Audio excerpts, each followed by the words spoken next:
Alex Holley, welcome to Acquiring Minds. Thank you for having me, Will. Alex, I got an email from you the very morning you closed on your business, actually businesses, which is a little unusual. We'll get there. You were so excited. Then when we talked for the pre-call, you were having a ton of fun. I hope you still are. We'll find out now. Let's get into it. Please give us a little background to start, Alex. I graduated from the University of Kentucky in 2008. I am moved to Louisville when I was about 11 years old from Eastern Kentucky. So local to Kentucky for the most part of my life. You graduated from University of Kentucky in 2008 in the spring. At the time, I was working while going to school full time at a bank, thinking that commercial lending was a potential next step for me. But if you all remember, that was the time of the financial crisis with lending. So that didn't look like it was going to pan out. So I just started to think about what my next steps would be professionally. Ended up landing an offer from a consulting firm. I think that was June of that same year in 2008, and then worked at that consulting firm through the end of 2016. So it was technology consulting, which I knew nothing about graduating out of college, but learned the technology portion. I was confident in myself on the people and communication portion of the job. So it was just a matter of learning. So that was client-facing role. Ended up doing pretty well there, rose up through promotions and that sort of thing up to a management level where eventually I was the business team lead on one of our projects. I knew in 2016 that I was really wanting to look for something else. I'd always been fascinated by small businesses. And so at the beginning of 2016, I actually tried to look into small businesses and see how you get into at least running one. I don't know that I would have been ready to purchase one at the time. But I was on the road, I think 50 of 52 weeks that year. So a little difficult time-wise to kind of figure it out. I also knew that I wanted to be local here to Louisville, where my family is and my now wife's family are. So that made it a little tough with those constraints. So ended up leaving there at the end of 2016 to work at a small business in more commercial communications type of industry, which again, I knew nothing about, but ended up running that company here locally. It was a small company, about 15 employees through COVID, and then left there in 2022 in the spring. I actually got recruited to go back to the consulting firm in more of an internal role, which I did for a couple of years until the end of 2023. But I knew I wanted to get back into this small business space. So I spent the first part of this calendar year, 2024, doing my search and closed on the businesses at I think it was the 31st of August. 31st of August. Well, Alex, give me more on this, the magnetic pull of small business. Why, for a guy who started in consulting, thought he'd be in banking way back, what was this desire to be in small business all about? So I mentioned growing up in Eastern Kentucky, at least for the first part. I had a couple of friends whose parents had small businesses. One particularly owned a coal mine, and we got to go out and ride around with his dad and see some of those things. I just started seeing, it seemed like small business kind of was a good place to be. The older I got, the more people I was meeting that may have been a little bit older than me, but I just always seemed to be fascinated by what they were doing and how they got in it, even if they weren't related from an industry standpoint. So the more I kind of dove in, the more attractive it kind of looked, and I'll be glad to share more about that. But I did kind of get a free pass to learn a company and operate it as well, that I mentioned in between my two stints at the consulting firm. So I kind of saw it firsthand. So I had a real good indication that this is what I wanted to do. It was just a matter of when a good time to do it was. And I didn't necessarily choose this timing; it chose me. But I'm very glad that it happened this way. And what do you mean by that? That it chose you? It chose me in the sense that I finally got caught up in the rounds of layoffs from the consulting firm at the end of 23. So, challenging at the time, but looking back over, the last year plus, it's what was supposed to happen. And as somebody who thought or maybe didn't think he would, but kind of felt the appeal of small business, the idea of buying an existing one versus starting one or becoming a franchisee, something like that, some of the other options, did you consider and dismiss those, or was it always buy a business? I am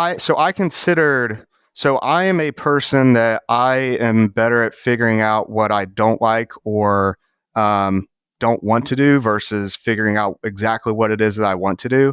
So I'm more of a process of elimination type of approach. So a good friend of mine who's been very successful in the bourbon industry reached out to me almost immediately after I told him the news that I wasn't working at the consulting firm anymore. And he had a good startup idea that was more tech related for the bourbon industry. And, why it sounded, I was excited about it, honestly, at first. But, there's a big difference in need and demand. And so while there was a need for his idea, the demand and, trying to convince people that there was a need for them, I thought that would be a little more challenging, a little bit more bigger challenge than I really wanted to take on at the time. Again, this was like right after this happened in November of 23. So I knew I still had some time. I was 38 years old at the time with a 6 and a 4-year-old, or I guess they would have been, 5 and 3 at that time. So really just wanted to kind of see what all was out there. And that's one that I kind of eliminated early on, was a startup. They've been very successful with their own startups, but that just wasn't for me. Man, Alex, I'm hearing coal. I'm hearing bourbon. You are just a picture of Tennessee. You are just a picture of Kentucky. And okay, so then the notion of buying a business was one that you just kind of came to on your own, or had you heard about this thing we call search? I didn't know what search was. So I kind of had an approach that I was wanting to take, and it all kind of, the story just kind of unfolded. I didn't have this roadmap at the very beginning. So I kind of took the end of 2023 off. I did have a lunch with a friend so what I was doing at the consulting firm internally was kind of more what they call venture studio. And so he kind of is very familiar with venture studio. So we talked about that. And then the conversation ended with, or you could look at buying a business from, a generation of baby boomers that are looking to retire. And so I ended up driving to Lexington to meet for the first time a gentleman who was in venture studio currently, but he had started his own distillery previously. He's very entrepreneurial. So I got connected with him, made the trip to Lexington in early January of 24. We chatted for quite a while. I was very thankful and still am for his time. But at the end of the conversation, it came back to, or you could look into buying businesses for sale. He had a couple that he had purchased as well. And so we kind of chatted about that a little bit. And something that I'll never forget, he told me that it would be important for me to, tell everyone that I knew that Alex Holley was going to be buying a business in 2024. Now I didn't go and shout that off the mountaintops, but I did start to believe it more that I thought about it that way. And I think it made me a lot more confident, but a lot more inspired to go and actually try and do this. Wait, so this tip of his was about just networking, to just because you're going to need to be scratching and clawing for whatever deal flow you can get, or because there was an internal effect that it helped you convince yourself every time you heard yourself say it that, no, this is really something I'm committed to doing? I don't know the true intent of that comment from him, but I had already started networking at that point, which I think he kind of picked up on. And so when we came back to this, to me, it was more like, self-fulfilling prophecy type of thing. So again, I wasn't going out and shouting this, but I think once I started feeling that, when I started talking to people after that conversation, everyone was blown away. They're like, we've never seen you this confident that you're going to go out and do something. And like, you're a very confident person in yourself, but something changed some point after that. Wow. Well, I wonder if this is one of these sort of visualization or, state, what is it? Manifesting sort of things. Yes. I don't know much about that stuff, but I don't either, but like all right. Well, whatever you did, it worked, because here you sit. All right. So let's hear, what can you tell us about the search? Anything to share there? Sure. So I was wanting to hit the ground running in January. I kind of got a little head start over the holidays in December of 23, but I really started to make a targeted list of people within my network that I could start talking to about this process. So I spoke with people who have owned and sold their businesses that I know that are probably in their mid to late 60s. I mentioned my friends with the startups. That's a different type. It's still, kind of getting into your own business. I kind of had a mentor of a guy who had done this. I met with him in 2016 when I was originally hoping to go through with something like this. And we kind of reconnected again with this. But I really just started kind of targeted networking to the point where I had somewhere around 100 meetings between January and mid-April. Now, some of them were with the same people, but more of a recurring. But I really kind of made it my full-time job as much as I could. I also did, I played Mr. Mom during that time too. With the kids with pickup and stuff like that. So I wasn't working full-blown days on this, but a lot of time this was kind of what I was doing, is networking and just trying to learn and read as much as I could. And then sometime, I don't remember the exact week, but sometime probably late January, early February is when I found your podcast. So this wasn't something where you knew other quote unquote searchers, or where you were plugged into the quote unquote search ecosystem or any of that. No. Had you gotten your hands on the HBR guide to buying a small business, or buy then build? So I'd love to get into that. So when I had a friend of mine who I've known for probably 25 years, he's in banking. And when he heard through a friend of a friend that I was starting this process back in January, we met for coffee and went through this. And he said, I would like to help you with this. So he sent me an email afterwards with a little recap and some targeted people to meet with, who I think I may have known one of the people on the list, but the other people were connections of his that I did not know. So started working the list kind of like that. And then he scheduled a lunch with a guy who had bought and sold some businesses before, a very successful guy I'd never met before. He is a MBA grad from Harvard.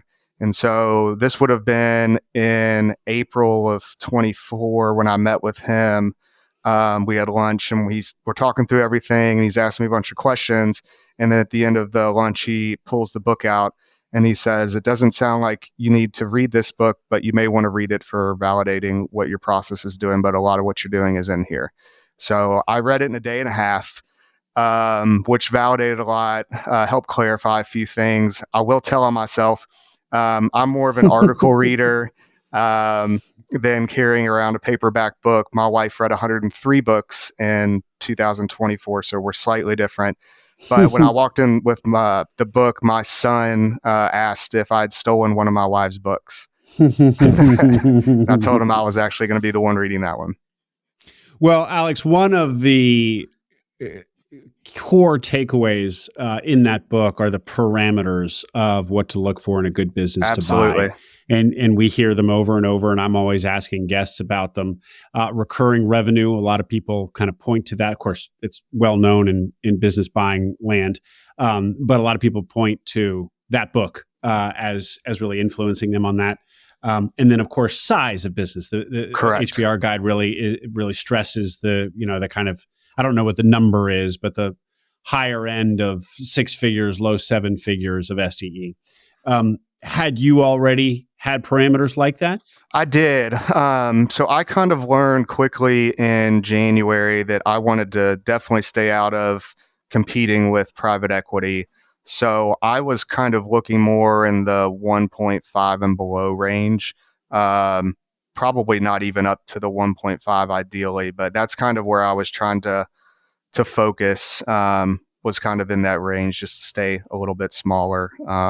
So you had figured out yourself that the sweet spot, which some regular listeners will know, is what you just described, as big as possible without bumping up against private equity. So that is kind of between $500,000 and $1.5 million of SDE. And you'd come to that on your own. Nice. Yes, but not completely on my own. So my friend that I mentioned, the banking friend, when we were looking, that was kind of where we both kind of landed. And your podcast pretty much confirmed and validated that for me as well. So I knew that we were on the right track once I heard many of your other listeners kind of in the same ballpark range. Great. Well, awesome, Alex. Okay, so 100 meetings between January and April. This is now last year, so we're talking 12 months ago, last January. That's about a meeting a day, maybe a little less if that's somewhere over something like 3-4 months. Yeah. So that's a lot. And so is that how you found the business, SIS, that you bought? It is.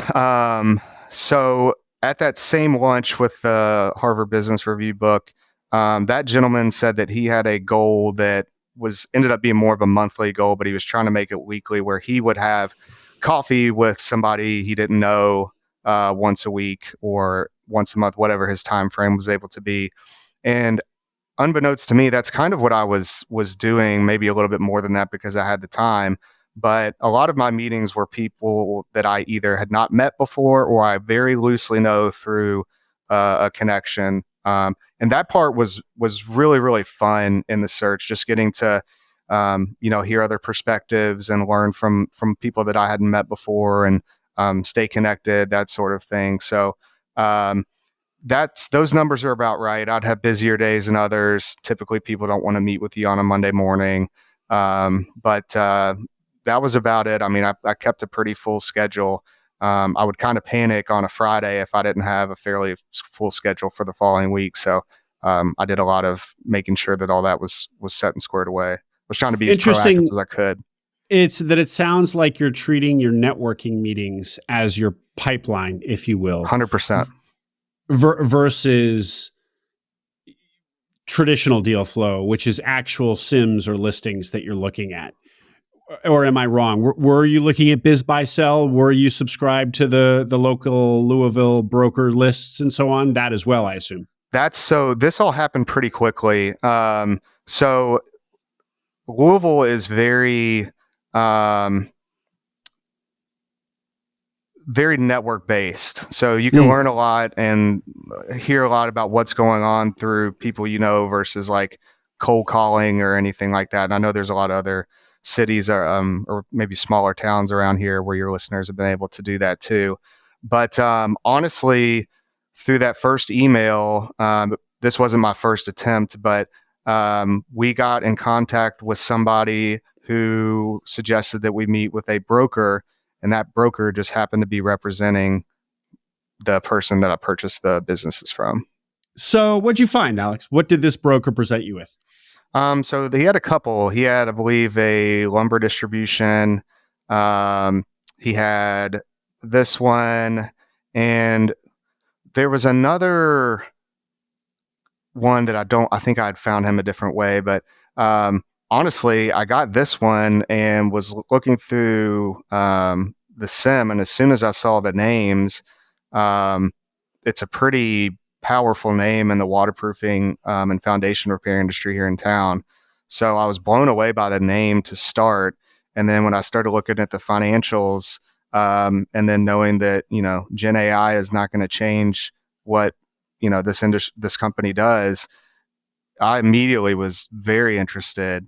and looking forward to it. So I met with the broker quite a bit, and really just kind of, I know it goes against a lot of what we say in the search world, don't fall in love with your first real one, but it was, and I did.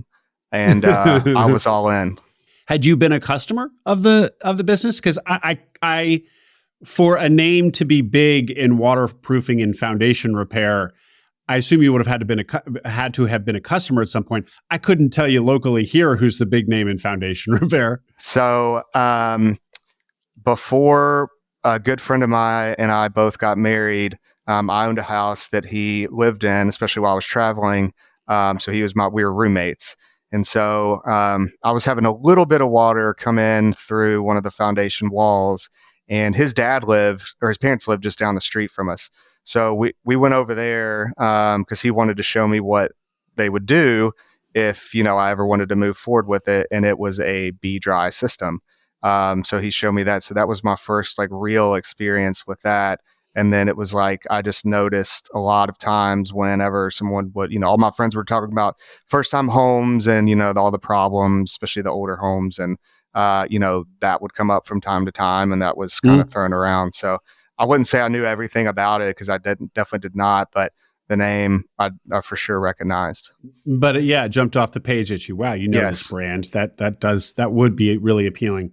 Okay, so tell us more about B-Dry. Numbers, age, employees. Exactly. And waterproofing, I think it speaks for itself, but waterproofing and foundation repair, maybe give us a picture of an example job, exactly what the service is. Sure. So the company has been around since 1980. I'm the third owner of its B-Dry Systems of Louisville. Oddly enough, the person that I bought the business from, he found this business and closed on it in the spring of 2016. So only had I known back then, who would have known. But anyway, so he purchased it, and then he ran it for about 8.5 years, and then I came in. So it is, when I was first looking, I think there was about 24 employees here. We have 20 full-time here right now. So a decent size a little bit bigger than what I was used to when I previously ran the small business here in Louisville. So, we have crews that run out and do different types of waterproofing jobs. We'll work in crawl spaces and encapsulating those, with stabilizing foundations, either through, piering or, I-beams, things like that to support the joist. But a lot of it is our B-Dry system, which we install these sheets on the wall to invite the water down into basically a drain.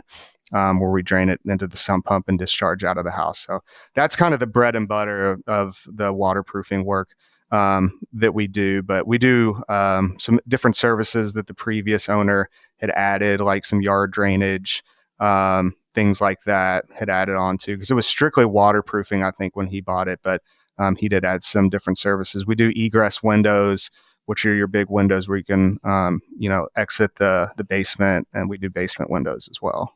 So those are just kind of high level, some of the services we have.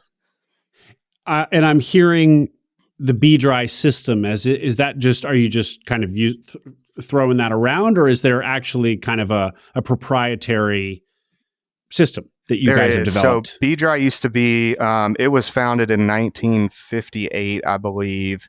And for, I don't know the exact date, but it used to be that you paid a license fee back to the headquarters. But after arbitration, ended up that that kind of got dismantled. So, I got everything that kind of comes along with it, the system being one of them, but there's no, we're independently owned and operated. So it does have its own proprietary way of doing things and putting it in. Wait, so in 1958, B-Dry as a system and as a brand was founded, and it was a licensing, like it was a franchise system, essentially? So there's a B-Dry of Alabama, there's a B-Dry Syracuse. I mean, they're in all different cities. But the original person who brought B-Dry to Louisville did it in 1980, and he was the first owner of it here in Louisville. And there no longer is a franchisor. It's out of business, or it doesn't exist, or all these B-Dries are totally independent. all and independent, kind of have their own local trademark on the B-Dry name? Basically, yes. I don't want to talk too much about what all, was encompassed during that, but how it is now, yes, that's basically what it is.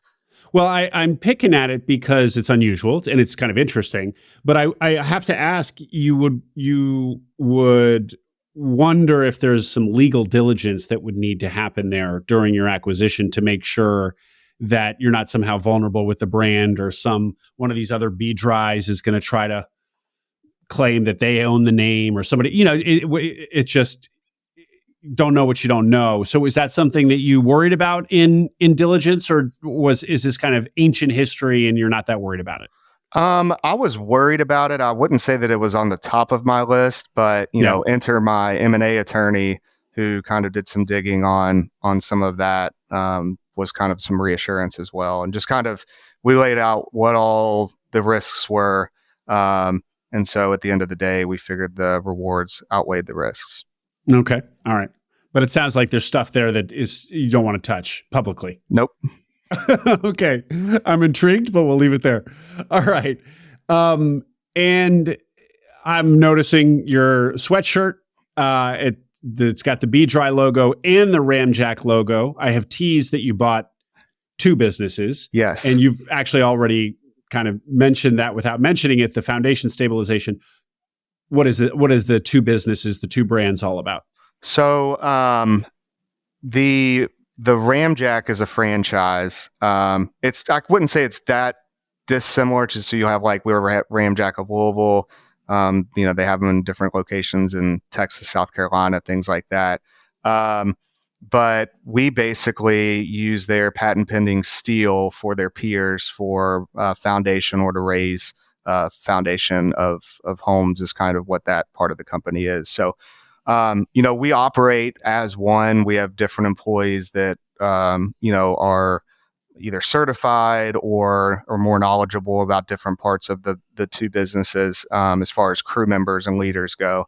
But when I first started, there was you're either wearing a B-Dry shirt for the day or you're wearing a Ramjack shirt for the day. And so we'd have guys on the same crew that would have a blue shirt and a red shirt on.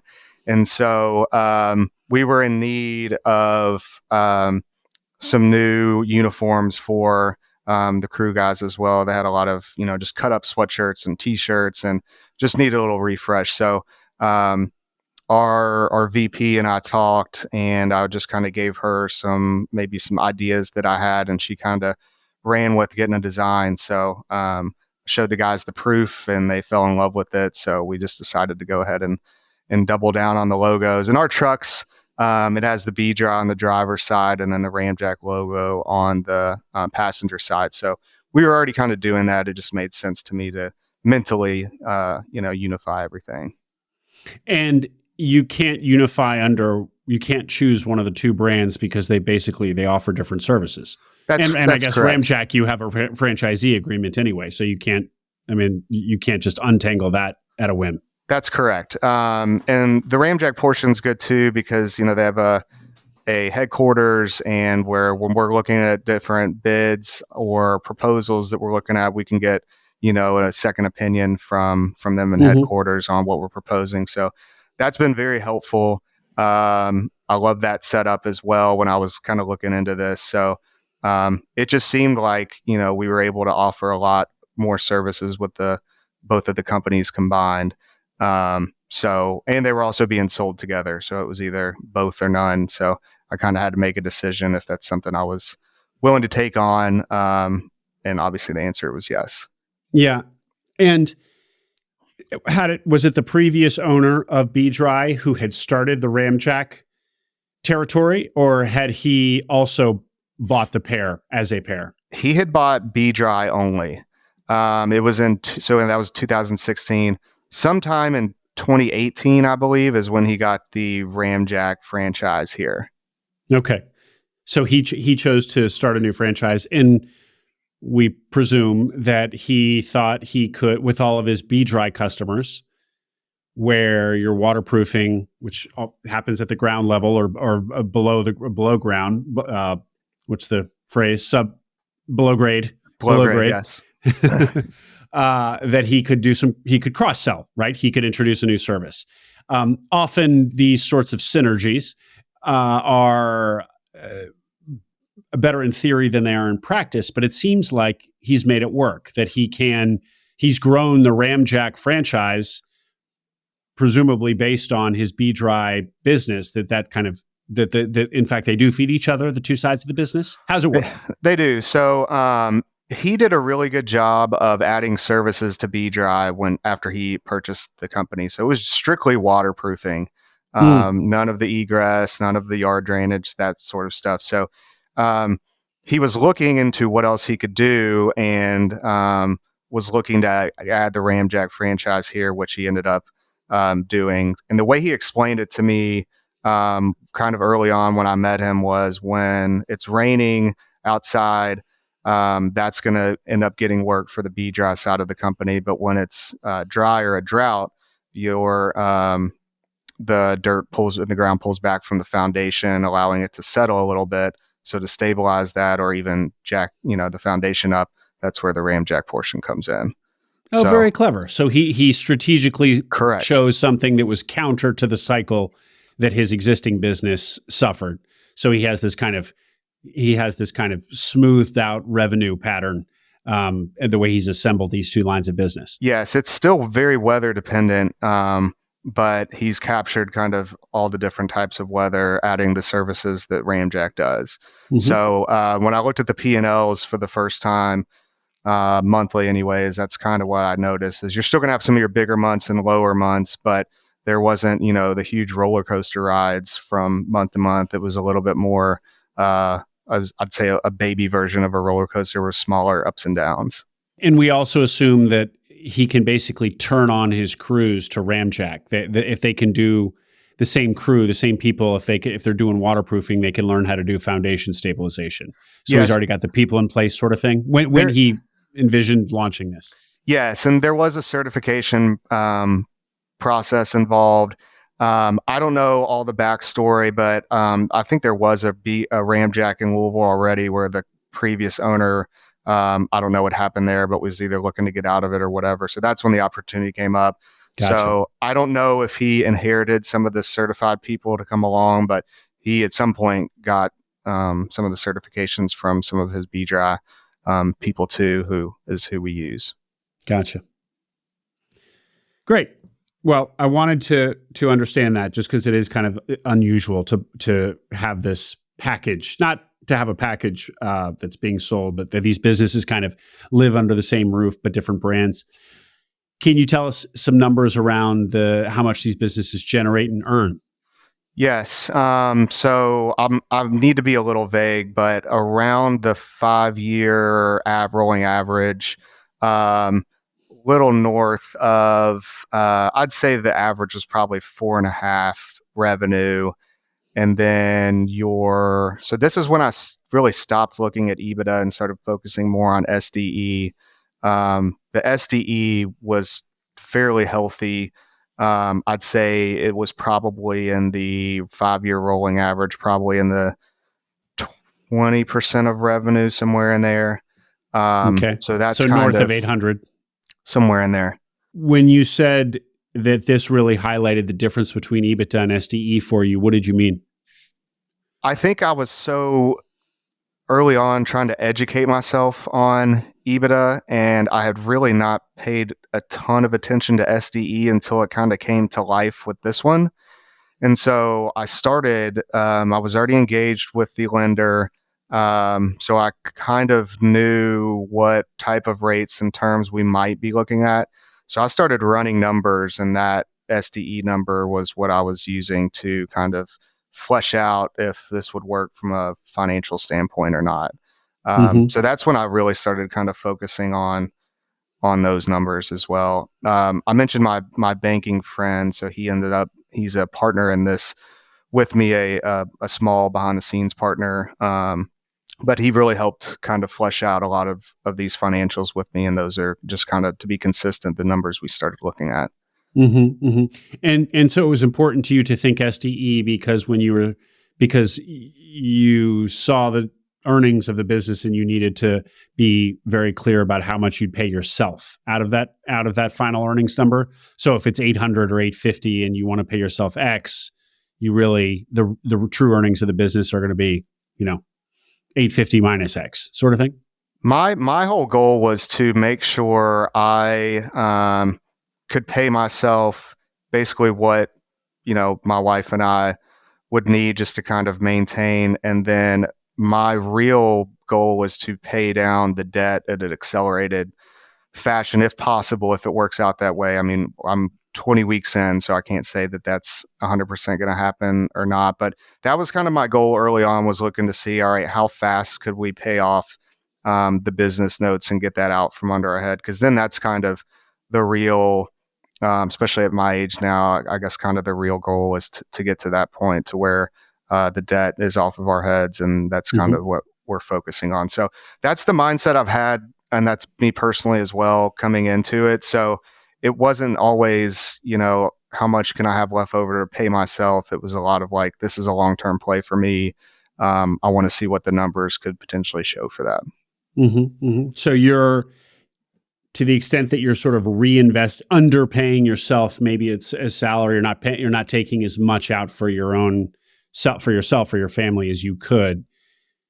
It's mostly to pay down that debt faster as opposed to reinvesting in the business. I assume you're doing that too. How interesting question. How do these earnings, how are you choosing to allocate that capital in these first few months? So we can talk about the terms, but I have the first 6 months, I have interest only periods. So right now I am focusing on cash flow and reserves. So I've been taking advantage of the 6 month interest only period and able to do that. And then once we get through that, see what a couple of the normal monthly payments feel like and look like to our bottom line.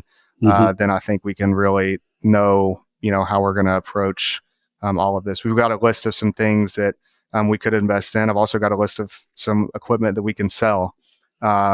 So really just trying to keep my head down and get through this period, both from a learning standpoint and financial standpoint, to be able to make kind of the best decisions that we can.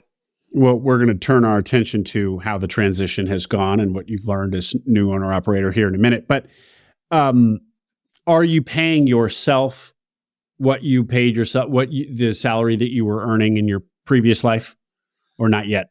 No. So you and your wife will presume that this was a conversation you had with her, maybe not, that you were going to take a step down in salary for a time. Yes. And again, this is a long-term play for me. So my thought is, especially at our age, the age where our kids are, if we can, take a look at doing this, and we're okay. I mean, we're not, I've been a saver investor for most of my adult life. So, but it was just kind of the approach I wanted to take. My business partner kind of agreed with that. It was funny. He actually, when we were meeting one day, when we kind of landed through, getting the deal, at least agreed to, that's kind of, we both came up with the same number independently for salary, and then what we would do with the other funds to kind of pay down debt and that sort of thing. So, I mentioned through all these meetings, and I mentioned earlier kind of my story just kind of kept coming together. This was just another example of something that, he and I were on the same page about and continued, moving down this path. So that's kind of why I felt like this was absolutely the one that was meant to be for me, the deal that was meant to be for me. And then I mentioned the package with the two companies, but what we haven't mentioned yet is it actually came with some commercial real estate as well, which we purchased as well. And let's return to that in just a second, Alex. Okay. I want to hear about that and basically the terms of the acquisition, which we haven't heard yet. But before we do, why did you partner with somebody? Did you need his equity? Did you want him along for the ride? What was the thinking there? He came to me, like I mentioned early on, and kind of not gave me confidence that I needed, but in a way he kind of did. And it just became fun to look at with him. And so when we kind of found this one, he came to me, which I was not expecting. And he said, I would like to be a part of this. I'd like to be in for this. And he's kind of done this before. He's kept his normal job, but he's part of a group that owns some residential, a little bit of commercial housing that they run. They owned and operated a popular pizza place here in town as well. So he's kind of seen this a little bit before too. And I think honestly, the timing was just right where he was wanting to be along for the ride. And it's looking back, I don't know that I could have done this without him, especially during the deal phase, but it's been great to have somebody along, for the ride. So it's honestly worked out. He wanted to be in the background. He didn't want, especially anybody here really knowing his involvement or whatnot. And so that was kind of a situation that I was also looking for. And to find that, I feel like is very rare. So was kind of happy to do that with him, especially with all the effort and time that he gave to me, throughout the search, and that I knew we would be, all the time that would be spent after the deal was closed, hopefully getting there. So I was happy to do that. And how much time do you guys spend? He's kind of a silent partner, but it sounds like you will have regular communication with him. So what was your structure there? So we had been pretty informal during the search process. So we did have a recurring meeting. We would meet. We live very close to each other. There's a new coffee shop that's not too far. So we would meet there. We had a recurring meeting once a week at the beginning. It's kind of that cadence. And then if things came up, we would schedule another meeting, or if we had a thought, we were in the car, we would, call or whatever. But that's kind of how we operated, and it's worked. I mentioned we've been friends for a long time, but I wouldn't say that we were like, best friends by any means, but it was nice because we'd always, been with each other on the social side of things. It was nice to kind of work professionally, and how we view things pretty,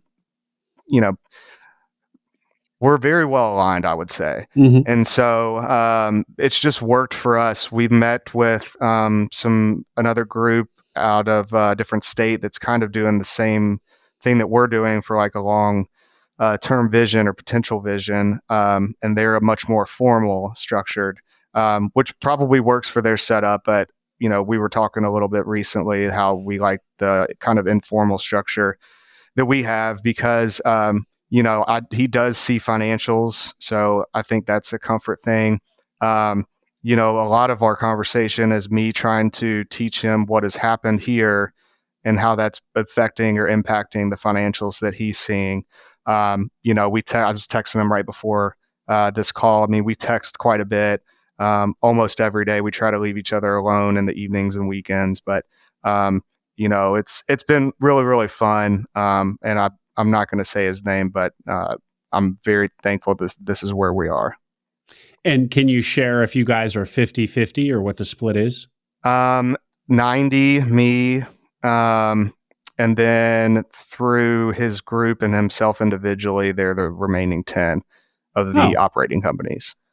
Ah, okay. So you have 90% of the common equity of the business? Yes. Oh, okay. I thought it might be 50-50, but no, in fact, you wanted him along for the ride. Because if he had contributed a significant amount of capital, he probably would have had a bigger piece of the business. So you really didn't need him for the capital either. It was nice to have. I won't lie about that. It was nice to have, especially when our LOI got accepted pretty quickly, and we had that short window to pony up the escrow. So that was definitely helpful there because we at that point didn't have all of the financials exactly figured out. We had options, but we didn't know what options we were going to do at the time. So that was helpful. And he helped in some other ways too. And we'll talk about the real estate in a little bit, but he's got a little bit bigger piece in the real estate portion than the businesses too. So. Interesting. Okay. Well, yeah, let's turn our attention now to the structure of the deal. What was it selling for, first of all? I don't know that I ever really saw a list price. I found it on Biz Buy Sell, but I want to say it was a little like maybe mid threes, somewhere in there. Okay. That's all in with the building and both. In other words. Yes, correct. Okay.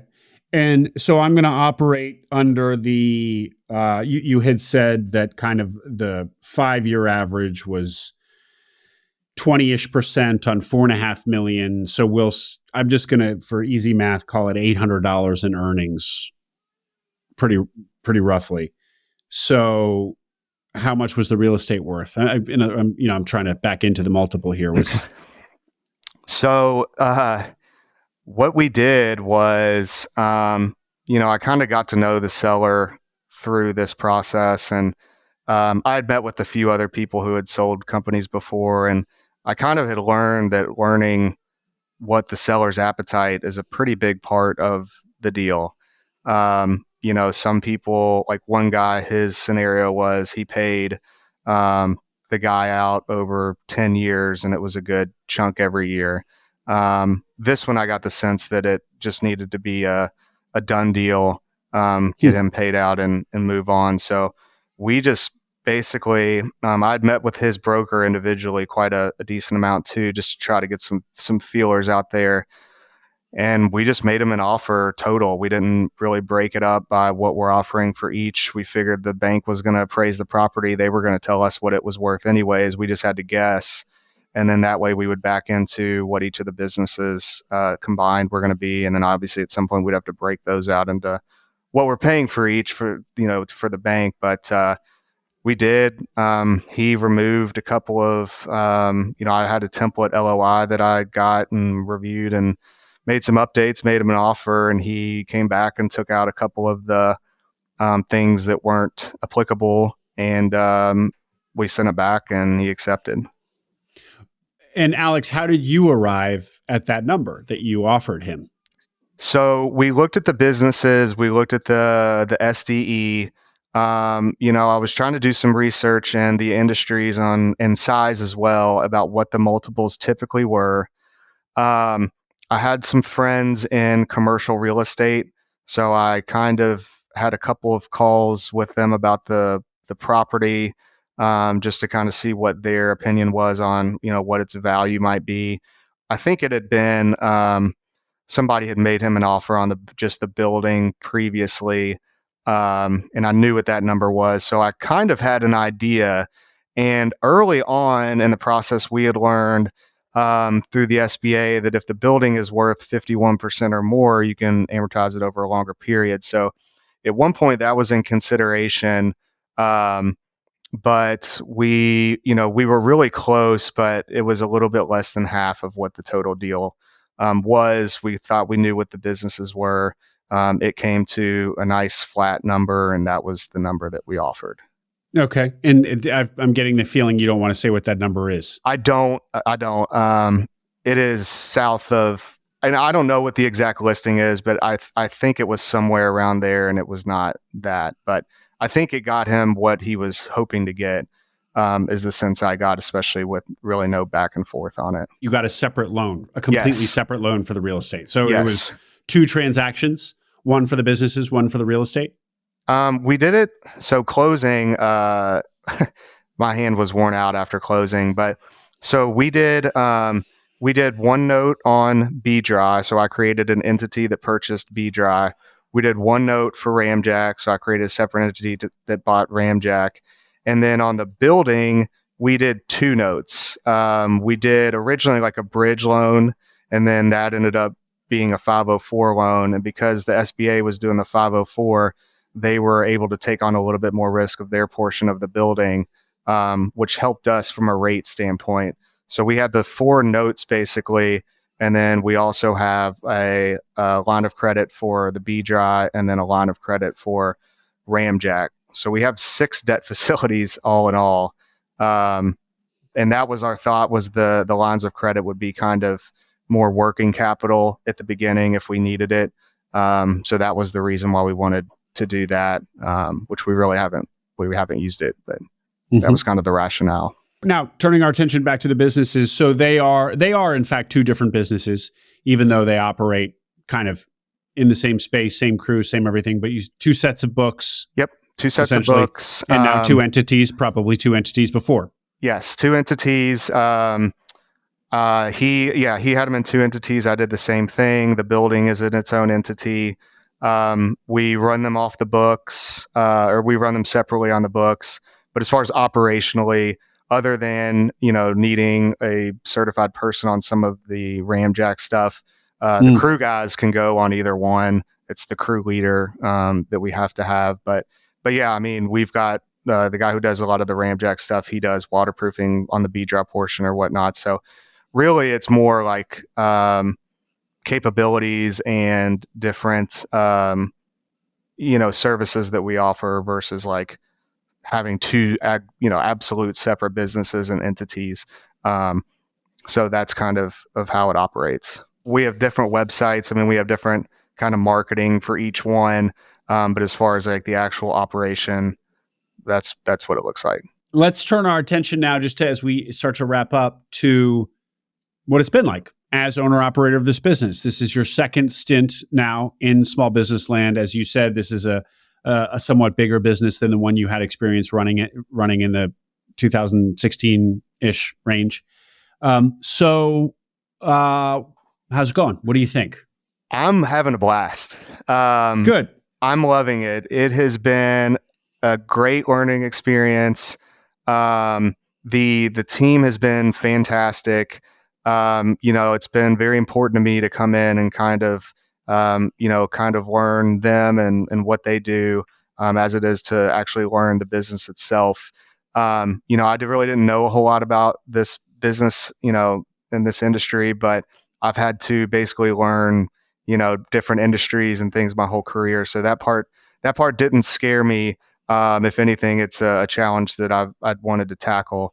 But it would have been Labor Day weekend that we closed. So everyone had Monday off. So none of the employees knew, not even key employees. So the seller on Monday started telling a couple of the long-term employees. And he calls me Monday night. So I'd been at my brother's all day, just pacing, waiting to hear from him. And so she gets here the VP gets here really early in the morning.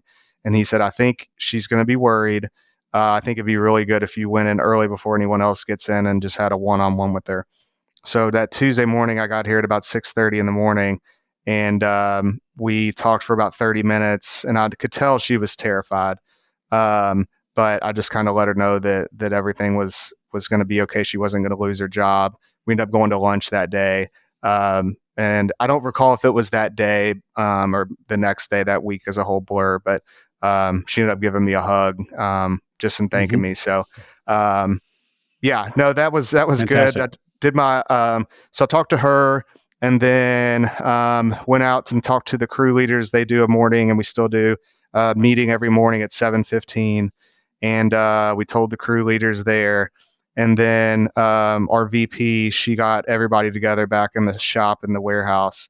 And I am petrified at this point. I've got, 20 some people in hoodies staring at me, not knowing what's going on. And, I give my quick spiel speech. And when I'm done, I am about ready to walk outside and get a deep breath. And a younger person who is no longer here walked up to me and asked me for a loan. Right after my opening speech. How do you handle that? What'd you say? I just started, give me a little bit and maybe we can talk about it. I don't even recall what I said, but it was something along those lines. So wow, that happened. My first payroll would have been so we paid a week in arrears. So it would have been that Friday, the 13th, the second week. I won't mention names, but this payroll provider, I had been notifying them since July that this was happening, and the previous owner was using the same one. Nothing was set up in time to run payroll. So we are Friday morning of payday, finally running the payroll. We had to manually key everything in.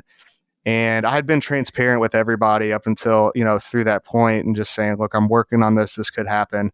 So first payroll, people aren't getting paid on that Friday morning.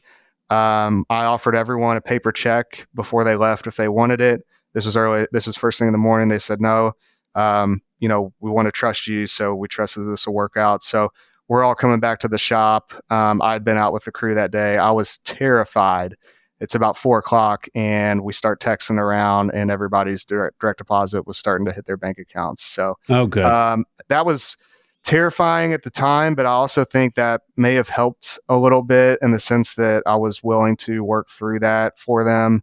And so that you was thought it important was to me. good that they saw. Now I do. Back then, inside, I did not. Yeah, inside the fact that yes, you made it happen, but the fact that there was, the possibility that it wouldn't happen could itself still create doubt, even though you pulled it off. Correct. So, there's been some hiccups like that. I mean, there's definitely been things that have come up that's like, why is this happening right now? But I mean, I'm enjoying it. I'm learning a lot. The seller has been fantastic. He's taught me quite a bit. He's taken the time to do so and to be thorough with me as well. I know a lot of our long-term and key employees I've been leaning on quite a bit because that's what everything's going to look like in the future anyways. And they've been wonderful. And so I've been very appreciative that we've kind of built a good rapport together with them because, without that, things could be a little bit different than they are right now. That's great, Alex. Well, it sounds like, I'm glad you're having as much fun as when we talked last and when you had originally reached out to me. What about now you have worked in small business before, but you also have a lot of corporate experience. What about that change? This is a complete shift in how you spend your professional life. Well, how does it feel? It's different. So I'm wearing a hoodie today. I would have never done that in the corporate world. We got a massive snowstorm here a couple of days ago. And so, I didn't know if I was going to be needed to be a crew member today or not. So dressed in uniform in case I need to get out there in trucks and haul buckets. And, I've used a pick hammer and a pickaxe so far. They won't let me run the jackhammer yet.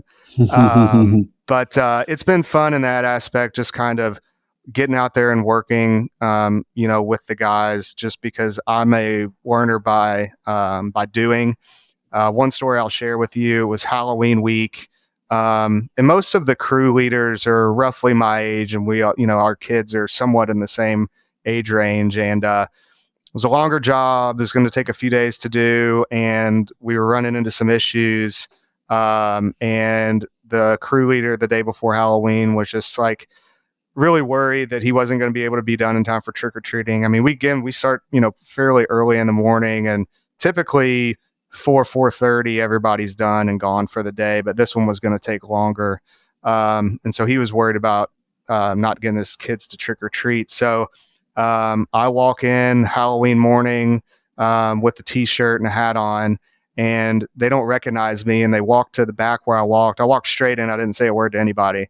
And they were like, "Who are you? What are you?" And they were like, "Oh, what are you dressed up for Halloween?" I was like, "No, I'm running out with you today." And so I was on his crew that day, doing all the dirty work and hauling buckets from the back of a F-450 down to a basement, and that's the time I used a pickaxe for the first time. And, just getting out there and learning with them, and not just learning what they do, but getting to interact with them, and just kind of see how they work too. So, that's been very different. I think it's a lot of fun. I don't do that every day, but I'm happy to hop in right now as needed. So, that's definitely been different from the corporate world. I think just willingness to jump in and learn no matter what it is very important. Understanding your audience also very important. But there's some. What do you mean by that? So in my experience, I mean, my crew members have a little bit different personality than, working on a technology project. So kind of getting to just, to learn people's different working styles, personalities, where they may be in life, things like that is definitely different. But in a way, I enjoy it, that part of it. And I think that's one reason why I knew I could do this. But there's some sort of similarities too. I mean, every day is different. There's going to be challenges. There's problem solving all the time. Even though I don't know how to do all the jobs yet, I mean, I've problem solved for long enough to know how to think through things and depend on, them for some of the expertise and information so far. So that, if you've looked at financials before, learning how those fluctuate and work and what the numbers actually mean in reference to the activities of the business. There's a lot of that that's transferable, but I mean, I don't know the exact audience and what everyone's background is, but I know we hear a lot of more, either corporate or some PE or consulting, and there's a lot of those skills that are transferable. It may just be more like there may be some physical aspects involved as well versus only the mental, at least in this industry, in home services. So. And what about levers to pull, growth possibilities? Are you seeing a lot of opportunities there? Understanding that this is a long-term thing for you. You're interested in paying down the debt, so it may be more that you're kind of just trying to maintain and grow along with the market, but no big changes. How are you thinking about that, and are you seeing opportunities? Yeah, my biggest thing was I didn't want to make any drastic changes in the first 6 months. I mean, I wanted to soak everything in. Now we have nothing too drastic, but we've definitely made some changes where it just made sense and didn't want to wait on that anymore. But what I've kind of thought and learned is I think I'm always a quality person over quantity, and I think that as we're getting in leads, having, the quality sales guys go out and run these leads is a lot better than having multiple, like more salespeople than just to have numbers. That's been something I've learned pretty quickly. And so our close rate has increased a decent amount just with the personnel that we have. And it's proven to be true, and that marketing goes along with it because it's pay per click. So, that's kind of involved in some of the areas we get our leads. But, I've used a lot of my network. I didn't mention this, but when I was looking at companies, I started making a list of my network and how we could move the needle forward with each of the different types of company. This one had the longest list by far, along with, my business partner. So, we really started tapping into using that because I know that some of these calls that we're getting for leads may never have come into this company. They may have gone to a competitor or something like that. So that's kind of where I'm trying to move things forward a little bit, but go ahead.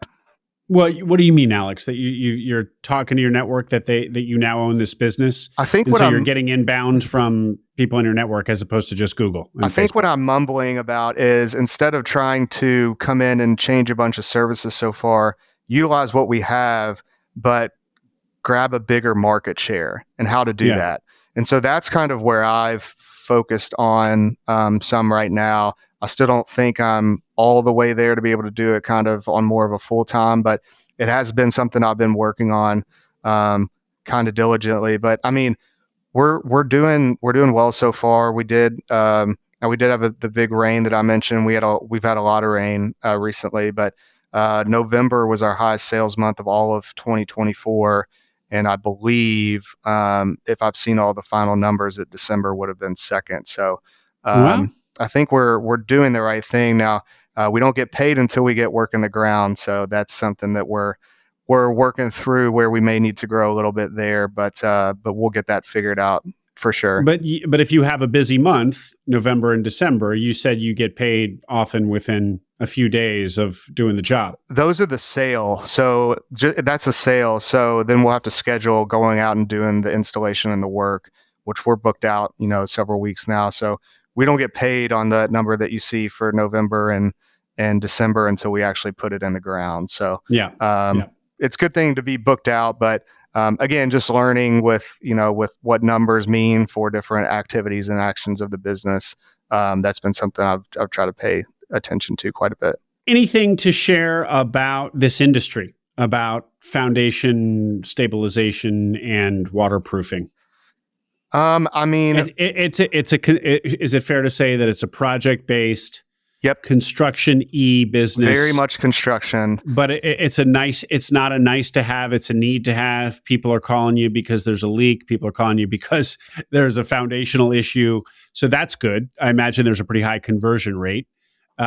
What are some of the characteristics of this business? Yeah, and this has been something that I've learned that I kind of thought would happen, but again, back to validating. But we are not a nice to have, like you mentioned. We're a need. So on a sunny day when somebody's, having dinner outside, they're not thinking about calling B Drive the next day if they haven't seen, water in the basement. We're more of either an afterthought or, oh my gosh, it's raining so much, or when all this snow melts, and starts to flood into the cracks of basements, that's when we come in basically. So we're a need. We're very much a construction company. I mean, we have F-450s with dump beds in the back. We have trailers, we have excavators, we have, machinery and dingoes. Like, it's very much a construction company, just happens to be for home services. So we're running crews, multiple crews was, that's one of the things I was probably most nervous about coming into this. But I do have a friend who has a fence installation company, so where he runs crews. So kind of met with him a little bit just to see, learn what that was like and kind of some tips and pointers. So I've definitely leveraged a lot of my network for things I don't know about to help me find out and learn about. And when you say you were most nervous about running crews, what about it? So previously, the company that I operated, it was just operating like an individual technician, and you kind of knew that typically the jobs were, either going to take a day or was going to be an hour-long service call. These, with being potentially 2-3 day jobs, what crew members were good at doing these types of jobs, and what crew leaders were the best to suit these type of jobs, and how quickly people work, and scheduling is a big thing, and that goes hand in hand with running the crews. So we were with again, going back to with the snow, like, we had to change some of our scheduling this week kind of on the fly. So I think the scheduling and the crews hand in hand was been kind of a learning curve for me, but one that I'm starting to get the hang of. And I've had plenty of help, as I mentioned, from the employees here. So that's been very helpful. Well, speaking of that, at that topic, let's return now as a last question to your day one, when everybody's out in the yard and you're going to go talk to the 20 guys in hoodies. What were the contents of that day one speech?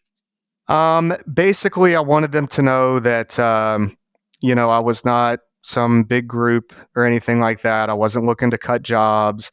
I was not looking to go out and replace a bunch of people. I wanted to keep the positions and the roles that we had. I was looking, I kind of opened up a little bit personally, just let them know that I've lived here for most of my life. I've gone to school here. I have a young family, and this is what I want to do, for the rest of my career, and just try to provide some sort of stabilization, if you will. I know that's a foundation term too, but just try to provide a little, safety to them. I did a little thank you speech. I've only done like 2-3 speeches, I think, but I did a little thank you speech a couple of days before Thanksgiving, just thanking them for how well the transition has gone, just working with them and together with them. And they said the same back. So I think that was just making sure that I made the entrance in the right foot, because I think things could have gone differently very easily. So I've put a lot of time and effort into spending time with them after our meetings. When they're all loading up the trucks, I go out back with them. I talk with them. I'll help them load up. I'll ask them questions.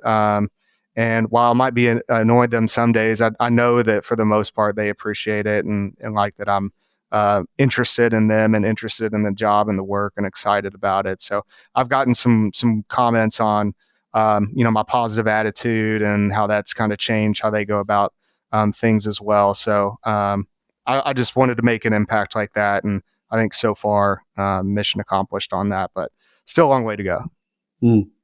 Perfect note to end on. Anything that I didn't ask you, Alex, that you wanted to communicate to the audience? I just want to thank you. When I first found you early this year, I mean, if I didn't have meetings, I was going on walks outside if I could for hours and hours, and I would throw the podcast on. And it was so cool to hear everyone's stories, and a lot of them were different, but there's a lot of similarities too.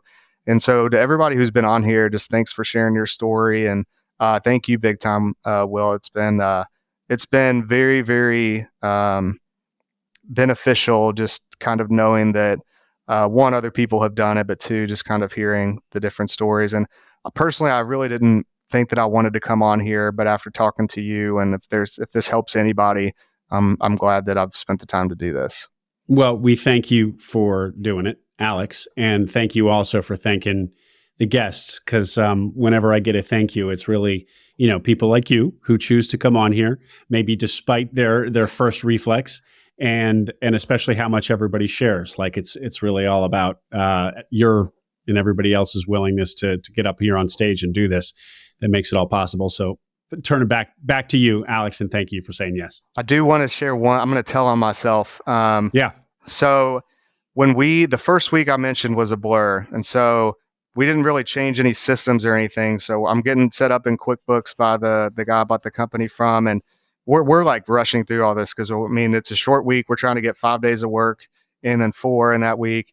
I'm trying to pay attention to what all is going on, but for whatever reason, however we set up my QuickBooks for my different entities, it didn't I didn't have access to it for whatever reason, but my VP did. So I was like, I can at least see it. There's so much going on. I would pay attention to our bank accounts and we would do all the reconciliation stuff. And I was looking at it through her, but I didn't have my own access. So this is my 20th week. I did not get my own access to QuickBooks until the 15th week.